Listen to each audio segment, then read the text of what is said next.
one or two of the fellows, well-educated ones, set up schools for teaching various things. Joe Soap was fairly good at maths in those days, and I took a maths class for about 6 months. Well, they're all aircrew, surprisingly not a lot of them could, you know, interpret the algebra, etc. Mm. And how often did you get letters from home? Or news from home? I think you used to get either 1 or 2 letters a month. And they'll probably come in batches every 3 months, depending on how the trains were through to Switzerland or the aeroplanes. Were you always very concerned about what was happening at home? Air raids and stuff? Well, there weren't many air raids after I was shot down. Not on Nottingham. I think there was only one after I was shot down. The first, whilst I was at home, May the 8th, 9th, 1941, there was quite a big air raid on Nottingham. But after that, not a lot at all. You weren't worried about mum's safety and the safety of Mike? No, I can't say that. It's difficult now to remember such things. No, I wasn't. I used to wonder how they were going on and how you could let them know, you know, I was perfectly all right. I know, I don't know where the photograph is now. I had, I forgot what it was now. Banged my head anyway. I got obviously scratches and my head was bandaged for some reason or other. And they sent photographs of us at home. That upset your mum. Well, of course, she told me that the first she knew you'd been captured was Lord Haw. That's right, apparently. I don't know. You know Mary Martin, Bill Martin's wife. She used to listen to Lord Haw every night. And I think it was about a fortnight after I was shot down, he used to announce, you know, so-and-so's captured. And she heard my name mentioned. Of course, race hot foot to tell your mum. All Mum got was a telegram saying missing in action, not killed at all, because I couldn't say that.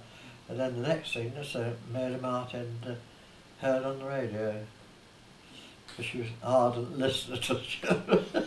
Just going back to the escapes again, you were only ever involved in collecting material? Were you? That's right, yeah. Any more than that? Yeah. I thought mainly more of my skin than what was left at home than risked my skin escaping. Oh, you could have volunteered to escape, couldn't you? Yes. They had an escape committee and they used to have to vet anybody who wanted to escape. Well, there are very few, I mean, they really get 1,000 men. You can't let 1,000 men out, you know. They'd have to come and demonstrate to the escape committee they got a feasible chance of getting out the camp, let alone getting away.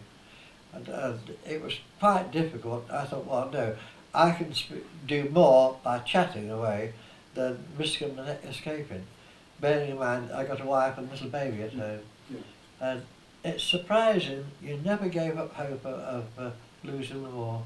Even in the worst, when I was shot down, I can remember, it must have been in Amsterdam, a German officer, it was July, and they got beautiful white uniform. I don't know what he was, and he came to have a chat with me. He spoke perfect English. He says, don't worry, he says, we shall be through Russia, and again in English, but we shall be through Russia in about 6 or 7 weeks, he said, and you'll all be home then. That was July, and even that didn't deter me. When they were going to clap us through Russia, it didn't put me off at all, you know. I could, oh, I shall be home shortly. But what, you always thought we'd win, did you? Oh, quite, yeah, quite, oh yes. I never thought for a minute there was any chance of losing. Why? Why did you think like that? I don't know. I suppose you got so much faith that they're going the wrong way from England, but we thought they'd invade once they'd, you know, replenish the army. So when things began to go wrong in Russia, that's when presumably you began to go hungry, I imagine, was it? Yes. The winter of 1943-44 was bad. The weather was bad too, and food was scarce. I mean, what you'd get was a slice of a loaf of black bread about that size, divided into 5, and you take it in turns to have the crust at either end. There's more on the crust, and you'd get a slice of black bread, some soup where there was a few potatoes in it, but what the meat was I don't really know, but there's hardly any meat in it, and a cup of mint tea. That'd be a daily ration. Your daily ration? Yeah. Good grief. And then we got a few Red Cross parcels through, but nothing much at all apart from that. So you were genuinely really hungry, were you? Oh quite, yes. I've often said, Hilda will tell you, when I came home I said, I'm never going to be hungry, I'm never going to be cold again. And I made sure I'm not cold. You know, really cold, freezing cold. So what's real hunger like? Real hunger? Well, pains in your tummy.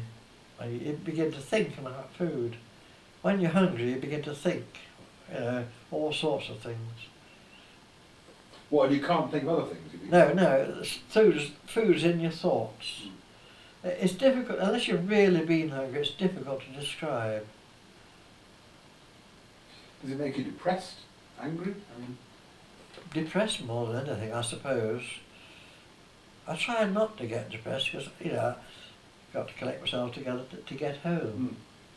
Home was always in your thoughts. And did you get weak because of hunger? Not particularly, not as far as I can remember anyway. Because you were very young, weren't you? I was 1923, wasn't I?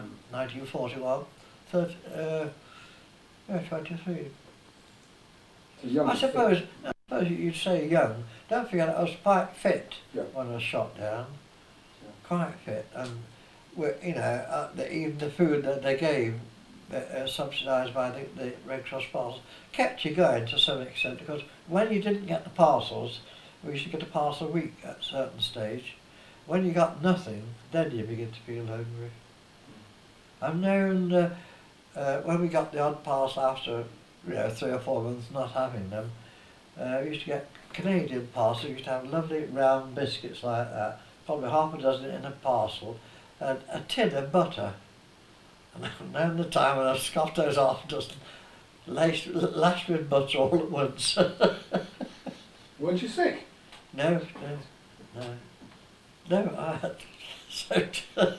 I should have spaced them out, but if you're really hungry, you can't resist it.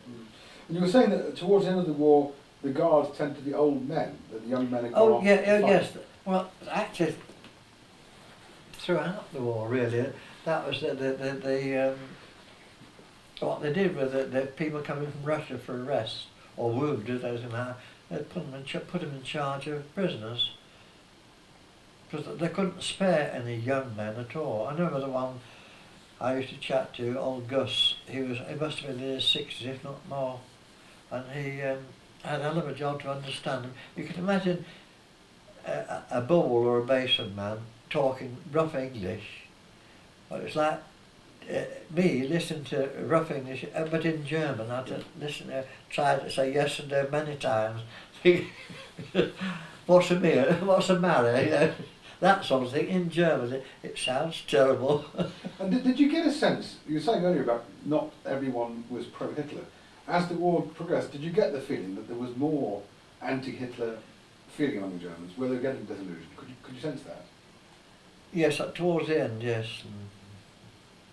You see, when we were, and certainly when we were being marched from camp to camp by road, right at the end of the war, the guards couldn't really have, cared less whether you escaped or not. They used to camp in farmyards, and the guards would go to sleep with us, just as along sleeping alongside us, with the rifles in their arms like this.